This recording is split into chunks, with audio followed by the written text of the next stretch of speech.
Arrakis, connu aussi sous le nom de Dune, est bien plus qu'une simple planète désertique. C'est le joyau du pouvoir galactique, le centre de toutes les luttes politiques et le lieu de naissance de la ressource la plus précieuse de l'univers, l'épice melange. Cette exploration approfondie révèle les mystères d'Arrakis, de sa géographie unique à son rôle, dans le destin des grandes maisons, en passant par les luttes qui définissent son avenir. Les premières tentatives d'exploration d'Arrakis remontent à des siècles avant l'arrivée de la maison Harkonnen. Des explorateurs impériaux, attirés par les rumeurs d'une substance miraculeuse, se sont aventurés sur la planète. Cependant, la plupart de ces missions se sont soldées par des échecs, les expéditeurs sous-estimant la puissance des tempêtes de Coriolis et la menace constante des vers des sables. Ces récits d'échecs ont contribué à forger la mystique d'Arrakis. Chaque histoire racontée par ses survivants, mêlant terreur et fascination, a nourri l'imaginaire collectif autour de cette planète inhospitalière et captivante. Les Shai-Hulud, ou vers des sables,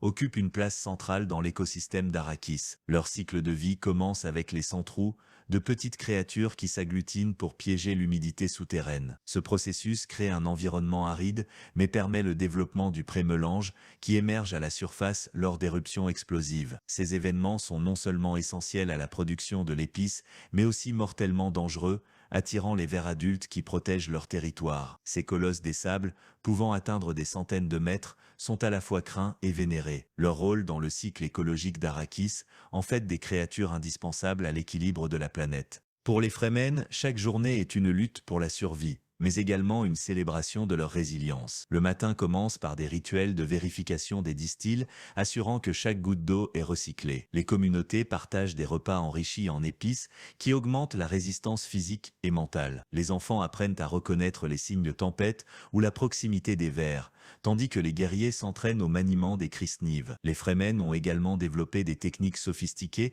pour naviguer dans le désert, utilisant des signaux subtils et des connaissances ancestrales pour éviter les dangers et maximiser leurs ressources limitées. L'épice melange a des propriétés bien connues, elle prolonge la vie et ouvre la conscience. Cependant, une consommation prolongée peut provoquer une dépendance physique et psychologique. Les navigateurs de la guilde, qui ingèrent d'immenses quantités pour prévoir les routes spatiales, en sont un exemple frappant. Leur corps se transforme et leur perception du temps devient non linéaire, les isolant de la réalité humaine. Ce lien profond entre l'épice et les navigateurs de la guilde souligne l'interdépendance critique entre Arrakis et le reste de l'univers. Arrakis est un échiquier où s'affrontent les grandes maisons, l'empereur et la guilde spatiale. La maison Harkonnen a maintenu un contrôle brutal pendant des décennies, utilisant des forces armées et la peur pour régner. L'arrivée de la maison Atréide a bouleversé cet équilibre, introduisant une stratégie plus respectueuse des Fremen, mais éveillant la jalousie de l'empereur, qui voyait cette alliance comme une menace directe. Cette lutte de pouvoir intense a transformé Arrakis en une arène où chaque mouvement stratégique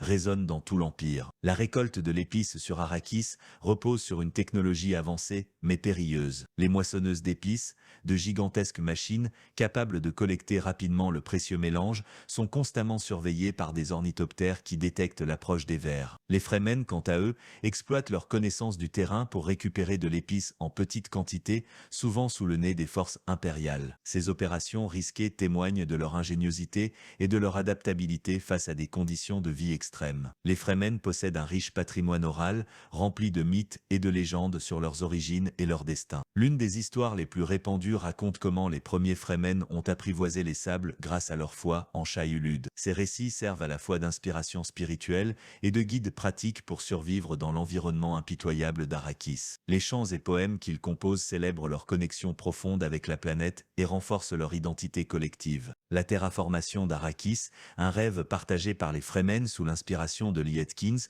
représente un autre aspect crucial de son avenir. Le plan consiste à introduire de l'humidité et de la végétation pour transformer le désert en un environnement plus hospitalier. Cependant, cette vision entre en conflit avec la nécessité de préserver les vers des sables, indispensables à la production d'épices. Ce dilemme reflète les tensions entre progrès écologique et impératif économique, une question au cœur du destin d'Arrakis. Arrakis est plus qu'une planète, elle est le cœur de l'univers de Dune, un lieu où se croisent ambition, rêve et survie. Sa géographie unique, son écologie fascinante et son rôle stratégique en font un personnage à part entière dans cette saga épique. Dans notre prochaine vidéo, nous explorerons les vers des sables, leurs secrets écologiques et leur rôle essentiel dans l'univers de Dune. Partagez vos pensées dans les commentaires et n'oubliez pas de vous abonner pour plus de découvertes sur le monde de Dune. Que l'épice coule à flot.